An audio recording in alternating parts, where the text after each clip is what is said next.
আমরা বলি, অনেকে বলে 5 বারে এটা তো একটা অন্তর্বর্তীকালীন সরকার, ইন্টেরিয়াম গভর্নমেন্ট, নামটা ইন্টেরিয়াম গভর্নমেন্ট। তারা আবার বেশি দিন থাকে কিভাবে? বেশি দিন থাকার তো সুযোগই নাই। কাজে যতটুকু সময় আছে এই সময় যত ভালোভাবে বিদায় নিতে পারবে ততই মঙ্গল। আর ক্ষমতার লোভ যদি একবার পাওয়া যায় তাহলে কিন্তু শেখ হাসিনা আবার নতুন করে জনগণ প্রশ্ন করছে ভোট কি হবে, যেটা শেখ হাসিনার আমলে একই উত্তর আমাদেরকে দিতে হতো। এটার জন্য তো আমরা আজকে প্রফেসর ইউসুফ সাহেবকে ক্ষমতায় আনি নাই। তাই এর জন্য বলবো, সকল ষড়যন্ত্রের অবসান হবে নির্বাচন। যে আওয়ামী লীগ নিজেরাই দাবি করে যে তাদের নেতৃত্বে যুদ্ধ হয়েছে, সেই আওয়ামী লীগকেও বৃদ্ধাঙ্গুলে দেখাইতে কিন্তু খুব বেশি একটা সময় লাগে নাই। ভুয়া তো অবশ্যই। সেই কারণে বললাম, পাশাপাশি শহীদ রাষ্ট্রপতি জিয়া রহমান, যিনি এই দেশের রাজনীতিতে ছিলেন না, কিন্তু সময়ের প্রয়োজনে যাকে এই দেশের রাষ্ট্র ক্ষমতায় এই দেশের মানুষ এসে বসিয়েছিলেন, তিনি কিন্তু এই দেশের মানুষকে সেই পরিবর্তন, যে সংস্কারের কাজকে স্লোগানই দেওয়া হচ্ছে খালি 9 মাস যাবত, এই জিয়া রহমান ক্ষমতায় আসার পরে এই 9 মাসে বহু পরিবর্তন করেছিলেন। কিন্তু ওনার অত কমিশনও করা লাগে না, অত স্লোগানও দেওয়া লাগে না। স্লোগান ছিল তার একটাই, দুর্নীতির বিরুদ্ধে। স্লোগান ছিল একটাই, আইনের শাসন প্রতিষ্ঠা করা। স্লোগান ছিল তার একটাই, রাজনীতিটাকে রাজনীতিবিদদের হাতে ফিরিয়ে দেওয়া।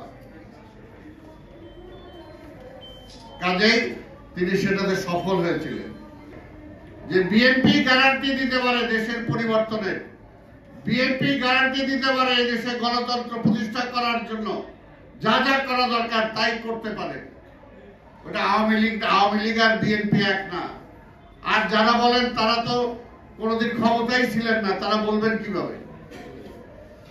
তারা তো এমনি বলেন, তারপরে জনগণ তাদেরকে নির্বাচিত করবে কিনা সেটাও তো জনগণই সন্দেহ পোষণ করে।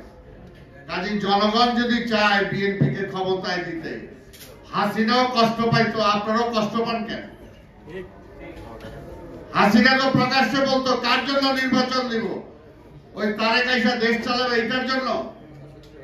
আবার হাসিনাই বলতো কোথায় বিএনপি, তার নেত্রী নাই, তার নেতা নাই, দল নাই, তারপর আবার নির্বাচন দিতে ভয় পাইতো, নির্বাচন দিলেই তারেক ক্ষমতায়।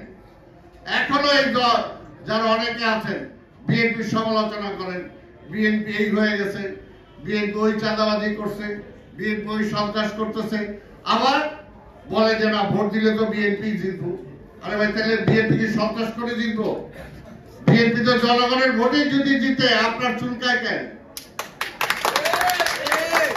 জনগণের অধিকারটা জনগণকে ফিরিয়ে দেন।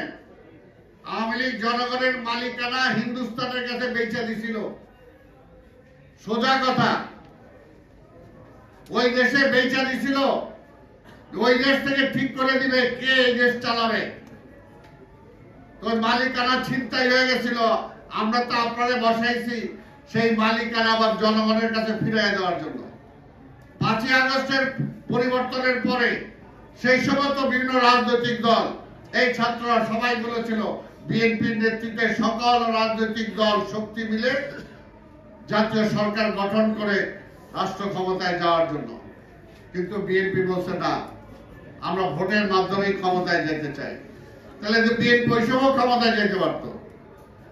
বেগম খালেদা জিয়াকে হাসিনা বহুবার বলছে স্বরাষ্ট্রমন্ত্রী সহ কয়টা মন্ত্রী চান আপনি লয়ে আসেন ভাগাভাগি করি। বেগম খালেদা জিয়া সেটা করে নাই।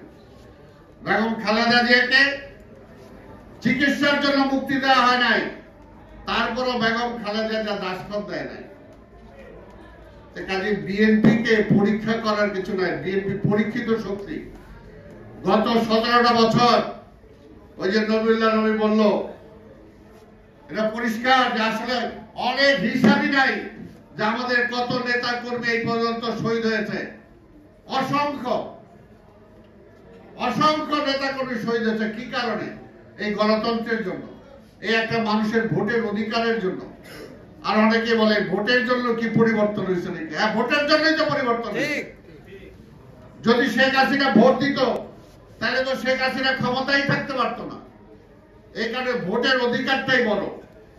জনগণের ভোটের অধিকার জনগণকে ফিরাই দিতে হবে, এটাই হলো মূল কথা। সেই কারণেই বলবো, আজকে ষড়যন্ত্রটা তখনই হয় যখন জনগণের নির্বাচিত সরকার ক্ষমতায় না থাকে।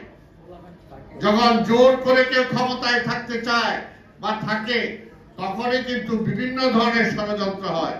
আর গণতন্ত্রটা যদি আপনি অবাধ করে দেন, গণতন্ত্রটা ওপেন করে দেন, ভোটটা ওপেন করে দেন, তখন কিন্তু আর ষড়যন্ত্র করার কেউ সুযোগ পায় না। আমরা বলি, অনেকে বলে 5 বারে এটা তো একটা অন্তর্বর্তীকালীন সরকার, ইন্টেরিয়াম গভর্নমেন্ট, নামটা ইন্টেরিয়াম গভর্নমেন্ট। তারা আবার বেশি দিন থাকে কিভাবে? বেশি দিন থাকার তো সুযোগই নাই। কাজে যতটুকু সময় আছে, এই সময়ে যত ভালোভাবে বিদায় নিতে পারবে ততই মঙ্গল। আর ক্ষমতার লোভ যদি একবার পাওয়া যায় তাহলে কিন্তু শেখ হাসিনা, ক্ষমতার লোভ পাওয়া গেলে শেখ হাসিনা।